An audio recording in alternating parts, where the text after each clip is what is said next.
हमारे कार्यक्रम कल्पवृक्ष में आपका स्वागत है। मैं हूं डॉक्टर प्रसून। अध्यात्म की क्षितिज पर हम बात कर रहे हैं ज्योति कलश यात्रा की, जो देश के विभिन्न भागों में लोगों के जीवन में नवोत्थान और आध्यात्मिक जागरण के उद्देश्य से गायत्री परिवार के साधक लेकर जा रहे हैं। लोकसभा अध्यक्ष ओम बिरला ने पुष्प और अक्षत से कलश का अभिनंदन किया है। गायत्री परिवार की ओर से पूरे संसार में भारतीय संस्कृति की अलख जगाने के लिए कार्यक्रम जारी है। इसी कड़ी में हरिद्वार स्थित देव संस्कृति विश्वविद्यालय में ज्योति कलश यात्रा का शुभारंभ हुआ। देव संस्कृति विश्वविद्यालय सृजन का द्वार है। देव संस्कृति विश्वविद्यालय सृजन का द्वार है। इस अवसर पर लोकसभा अध्यक्ष ओम बिरला ने मंत्रोच्चार के बीच पुष्प और अक्षत से यात्रा के लिए मंगल कामना की।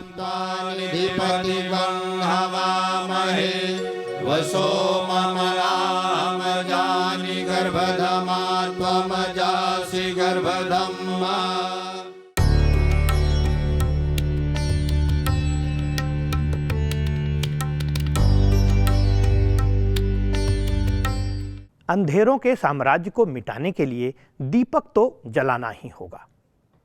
जलना उसका धर्म है और अंधेरों से जूझना उसकी प्रकृति। यही संदेश जलते दीप का है। एक दीप जो स्वयं इसलिए जलता है ताकि लोगों को उजाला मिल सके।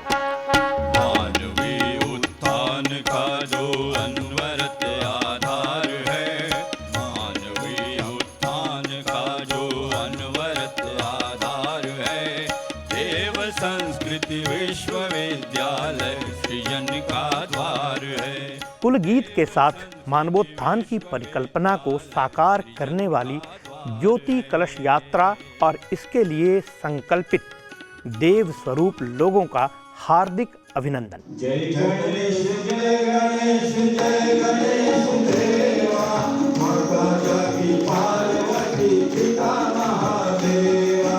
जय गणेश जय गणेश जय गणेश देवा, माता जाकी पार्वती पिता महादेवा। भारतीय संस्कृति ने सर्वदा एक व्यक्ति, समाज, राष्ट्र और संसार के हित में ही चिंतन किया है। यहाँ तक कि सृष्टि के सभी प्राणी और वनस्पति का हित चिंतन भी भारतीय संस्कृति के चिंतन में समाहित है। लोकसभा अध्यक्ष ओम बिरला ने कहा कि भारतीय संस्कृति हमेशा से पूरी दुनिया में प्रेम और शांति का संदेश देती है। विश्व के 80 देशों के अंदर विश्व गायत्री परिवार का विचार पहुंचने लगा है। वह आध्यात्मिक संस्कृति को समझने लगे हैं। एक समय था देश के अंदर जब देश पाश्चात्य संस्कृति की ओर बढ़ रहा था। उदार विचार के नाम पर, उदार संस्कृति के नाम पर पाश्चात्य संस्कृति के विचारों को तेजी से फैल रहा था। लेकिन अब समय आया है भारतीय आध्यात्मिक संस्कृति का। और आप इस हरिद्वार ऋषिकेश में देखते होंगे कि उस पाश्चात्य संस्कृति के लोगों को भी शांति मिलती है तो मां गंगा के किनारे हरिद्वार की धरती पर मिलती है। एक अखंड दीप जो पिछले 100 वर्षों से लगातार ज्योतित है। 1926 में आचार्य श्री राम शर्मा ने इसे प्रज्वलित किया था और यही वर्ष संयोग से भगवती देवी का शताब्दी वर्ष भी है। इस ज्योति से ज्योति को जलाते हुए गायत्री परिवार की ओर से देश के कोने कोने तक अलख जगाने के लिए कलश रखे हैं। केंद्रीभूत आध्यात्मिक शक्ति और विश्व कल्याण का संदेश लेकर ये देवकन्याएं अपने अपने क्षेत्र में जा रही हैं। इन्हीं कलश से अन्य कलश को जोड़ेंगी और जनमानस में आध्यात्मिक शक्ति का संचार होगा।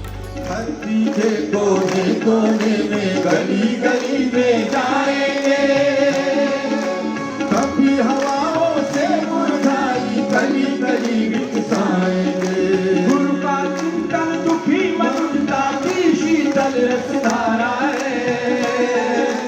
गुरु का चिंतन दुखी मनुष्यता की शीतल रसधारा है। हम युग का निर्माण करेंगे, यह संकल्प हमारा है। हम युग का निर्माण करेंगे, यह संकल्प हमारा। दोनों हाथ उठा करके ताली बजाइए। अब नवयुग की गंगोत्री से बही ज्ञान की धारा है। अब नवयुग की गंगोत्री से बही ज्ञान की धारा है। हम युग का निर्माण करेंगे, यह संकल्प हमारा है। हम युग का निर्माण करेंगे, यह संकल्प हमारा है। सतयुग का निर्माण करेंगे, यह संकल्प हमारा है। सतयुग का निर्माण करेंगे, यह संकल्प हमारा है। बोले भारत माता की, भारतीय संस्कृति की। इस अवसर पर लोकसभा अध्यक्ष ओम बिरला ने ज्योति और यात्रा की विशेषताओं पर प्रकाश डाला। मेरा बड़ा निकट का संबंध है गायत्री परिवार से। मैं देखता था गायत्री परिवार के कई कार्यक्रमों में मेरा जाना हुआ।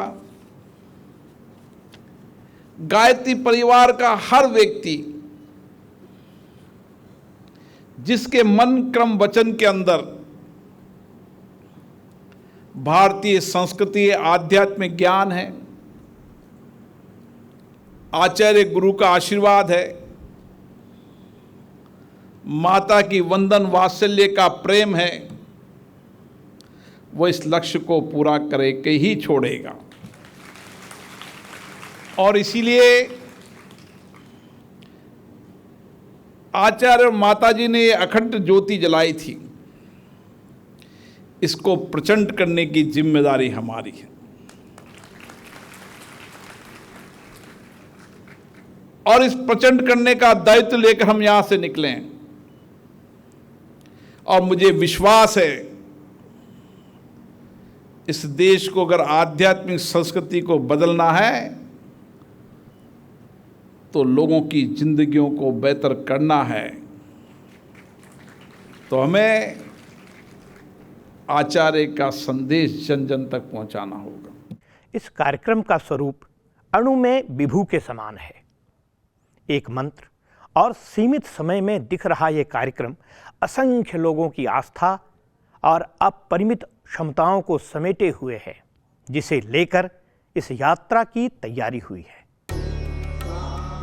इतना तो अवश्य है कि कलश के साथ ही विद्या, बुद्धि, विवेक और संस्कार को लेकर जो यहाँ से जा रहे हैं वे समाज को नई राह दिखाएंगे। यह इतिहास भी है और भविष्य का निर्माण भी इसी आधार पर ही होगा। जो लोग भी गायत्री परिवार से जुड़ते चले गए, उनके जीवन के अंदर उन्होंने अपना जीवन तो बदला ही सही, लेकिन करोड़ों लोगों के जीवन को बदलते हुए मैंने देखा है। मेरे कोटा में कई परिवार ऐसे थे जिन्होंने संकल्प को उठाया कि व्यसन मुक्त करना है, और उन परिवारों को जहां पर रोज व्यसन का उपयोग होता था, शराब का उपयोग होता था, उन परिवारों ने संकल्प को लिया और एक झोला डालकर निकले कि हमें बदलना है युग, और परिवारों को बदलते चले गए। ओम बिरला ने कई उदाहरण सामने रखे और समाज को जोड़ने एवं संवारने के लिए गायत्री परिवार की सराहना की। दूर दराज के राजस्थान के उस आदिवासी इलाके के अंदर भी मेरा जाना हुआ, डूंगरपुर बांसवाड़ा के अंदर भी, और दूर दराज आदिवासी इलाके के अंदर भी समाज को तोड़ने का कुछ लोग प्रयास कर रहे हैं और कुछ लोग समाज को जोड़ भी रहे हैं और युग बदलने का काम भी कर रहे हैं।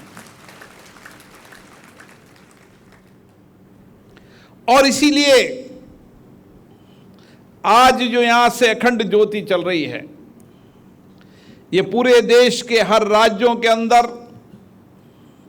गांव के अंदर, ढानी के अंदर, शहर के अंदर, मोहल्लों के अंदर हम सब लेकर जाएंगे। आचार्य जी के विचारों को लेकर जाएंगे, उनके दिए गए मंत्र ज्ञान को लेकर जाएंगे, उनके द्वारा अखंड ज्योति के विचारों को, संदेश को लेकर जाएंगे और माता के वात्सल्य प्रेम को लेकर जाएंगे।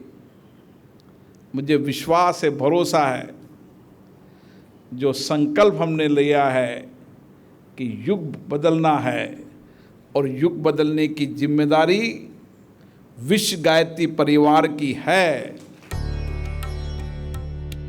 उन्होंने गायत्री मंत्र और यज्ञ के महत्व पर प्रकाश डाला एवं कहा कि संसार इस समय जलवायु परिवर्तन को लेकर चिंतित है, लेकिन इसका निदान हमारे यज्ञ में ही है। आज पूरी दुनिया जलवायु परिवर्तन की चुनौतियों से लड़ रही है क्योंकि हमने यज्ञ करना छोड़ दिया। इस वातावरण की शुद्धि के लिए भी यज्ञ की महती आवश्यकता है और गायत्री परिवार समाज जीवन में हमेशा इस संस्कृति को ले जाने के लिए एक लंबे समय से प्रयास कर रहा है और कई परिवार आज भी नियमित रूप से अपने घर में यज्ञ करते हैं, गायत्री मंत्र का उच्चारण करते हैं और गायत्री मंत्र तो हर व्यक्ति के जीवन में अपने आप में एक आंतरिक ऊर्जा देता है। गायत्री छंद है, ऋग्वेद और यजुर्वेद में वर्णित है एवं अंकित है। इसे मंत्र के रूप में प्रतिष्ठापित करने का श्रेय महर्षि विश्वामित्र को जाता है। इस काल में श्री राम शर्मा आचार्य ने समाज को संस्कारित करने और मनुष्य के अंतःकरण के निर्माण के लिए गायत्री साधना को माध्यम के रूप में स्थापित किया है। साथ ही जनमानस में इसका विस्तार भी किया। गायत्री साधना की परंपरा प्राचीन काल से ही चलती आ रही है। इसी कड़ी में गायत्री परिवार ने ऐसे लाखों साधक तैयार किए हैं जो जन जागरण में लगे हुए हैं। प्रजापति ब्रह्मा एक बार तपस्या करने के लिए निकले तो उनके कमंडल में कहीं छोटी सी मछली आ गई और वो मछली देखते देखते इतनी बड़ी हो गई कि कमंडल छोटा पड़ने लगा। ब्रह्मा जी ने उसको कमंडल से निकाला, कुंड में छोड़ा, कुंड छोटा पड़ा। उनने कुंड से निकाला, सरोवर में छोड़ा, देखते देखते सरोवर भी छोटा पड़ा। तो ब्रह्मा जी ने उसको सरोवर से निकाला और महासागर के अंदर छोड़ा। और जब महासागर भी उस मत्स्य के लिए, मछली के लिए छोटा पड़ा, तो भगवान ब्रह्मा ने उसको परब्रह्म मानकर सिर झुका करके नमन किया। शास्त्रकारों ने उसको मत्स्यावतार कह करके पुकारा। और आज जब हम लोग परम पूज्य गुरुदेव की शतवर्षीय तप साधना के 100वें वर्ष की ओर बढ़ रहे हैं, 1926 से जो यात्रा प्रारंभ हुई और 2026 में जो एक महत्वपूर्ण आयाम में प्रवेश करने जा रही है, तो दोस्तों ऐसा लगता है कि जब मन में वो उमंगें आती हैं, मन में वो उत्साह आता है, मन में सहज ही एक उल्लास का जन्म लेने लग जाता है, तो ऐसा लगता है कि हम लोग भी एक अवतारी चेतना के प्रवाह का हिस्सा बन गए हैं। एक मत्स्यावतार हमारी आंखों के सामने भी घटा है और वो मत्स्यावतार परम पूज्य गुरुदेव की गायत्री महाविद्या की महासाधना के महाविस्फोट के रूप में घटा है। डॉक्टर चिन्मय अखिल विश्व गायत्री परिवार का सारा कामकाज इस समय देख रहे हैं। उन्होंने बताया कि ईश्वर हर अच्छे कार्य में सहायक होते हैं। गायत्री शक्तिपीठ से लेकर ऐसे कई उदाहरण हैं जो इस बात को प्रस्तुत करते हैं कि मन में स्वतः होने से कार्य संपन्न हो जाते हैं और उसमें संसाधन बाधक नहीं बनता, बल्कि भगवान की कृपा से राह स्वयं निकल आती है। 1938 में जब गुरुदेव ने पहली अखंड ज्योति लिखी और छापी, अखबार मिलता नहीं था, सेकेंड वर्ल्ड वॉर चल रही थी, गुरुदेव अपने हाथ से लोगों के घर से जाकर के पुराने अखबार लाते थे, उसकी लुगदी बनाते थे, हाथ का पेपर बनाते थे, उस हाथ के पेपर के ऊपर अखंड ज्योति लिखते थे, 200 घरों में बांट के आते थे। लोगों ने कहा चलेगी नहीं, पैसे आप लेते नहीं हो, विज्ञापन आप छापते नहीं हो, कैसे चलेगी। गुरुदेव ने उनमें से किसी को उत्तर नहीं दिया, पर अखंड ज्योति में लिखा। और क्या लिखा? इंसान की जलाई हुई हो तो कल को बुझ जाए, भगवान की जलाई हुई होगी तो अखंड जलेगी। और अखंड जल रही। कलश जो पृथ्वी के गोल होने का प्रतीक है, यह कलश जो ब्रह्मांड का प्रतीक है, यह कलश जो गागर में सागर समा लेने का प्रतीक है, और यह कलश इस बात का द्योतक है कि इस पिंड में वही कुछ है जो इस संपूर्ण ब्रह्मांड में व्याप्त है। यथा पिंडे तथैव ब्रह्मांडे। कलश को लेकर गायत्री परिवार के लोग यात्रा पर निकल रहे हैं। ॐ द्यौ शान्तिरन्तरिक्षं शान्ति पृथिवी शान्तिरापः शान्ति। कलश और दीप एक महान यात्रा को लेकर हर ओर जा रहे हैं। देव कन्याएं इसका वाहक बनी हैं। देवाः शान्तिर्ब्रह्म शान्ति सर्वं शान्ति शान्तिरेव शान्ति। डॉक्टर चिन्मय ने इसके बारे में विस्तार से चर्चा की।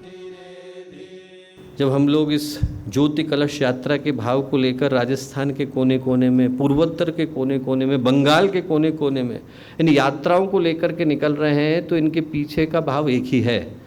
जो सौभाग्य हमें मिला उससे दूसरे को परिचित करा सके। जिस सौभाग्य के वर्ण के भाव को लेकर ये ज्योति कलश यात्रा आई, उसका उद्देश्य हमारे जीवन में सौभाग्य का उदय करना है और हमारे जीवन में जिम्मेवारी के वर्ण का उदय करना है। सौभाग्य अपने आप में अकेला रहता है यदि व्यक्ति उसके साथ की जिम्मेवारी को समझ ना पाए। इतने तपस्या के बाद, इतने प्रयत्नों के बाद, भगीरथ के 2-2 बार तपस्या करने के बाद गंगा जी का अवतरण हुआ। चाहते तो भगीरथ कहते कि हमारा प्राइवेट अफेयर है, हमारे पूर्वजों को श्राप मिला, हमारी तपस्या से वो श्राप दूर हुआ, इसमें बाकी लोगों का क्या मतलब है। भगीरथ अपने घर में गंगा जी को रखते और किसी को परिचित नहीं कराते। भगीरथ ने ऐसा नहीं किया।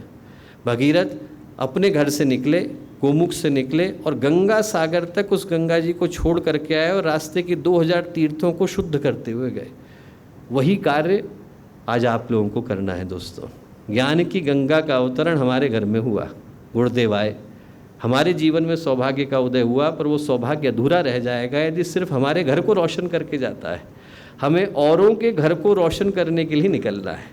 जो ज्योति कलश यात्रा है उसका उद्देश्य ये है कि यदि हमारे जीवन में अखंड ज्योति का अवतरण हुआ, हमारे जीवन में सौभाग्य आया, हमारे जीवन में प्रकाश आया, हमारे जीवन में गुरुदेव का अवतरण हुआ, वो सौभाग्य अधूरा न रह जाए, औरों के घर को भी पवित्र बना करके जाए। ॐ विश्वानि देव सवितर्दुरितानि परासुव यद्भद्रं तन्नरासुव। ॐ शान्ति शान्ति शान्ति सर्वारिष्ट सुशान्तिर्भवतु।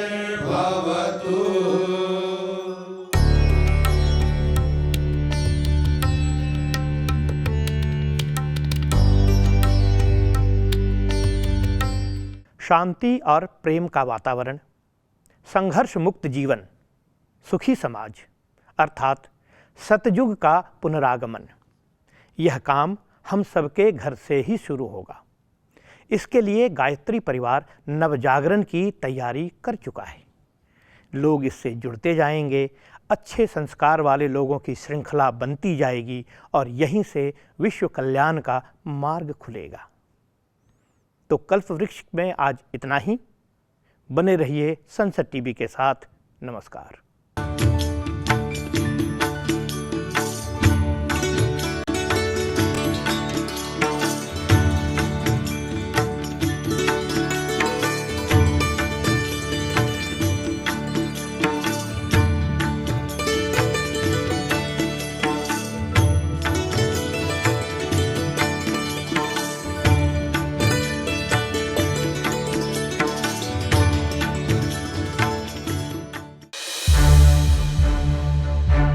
To watch more programs of Sansad TV, subscribe to our YouTube channel and don't forget to like and share them.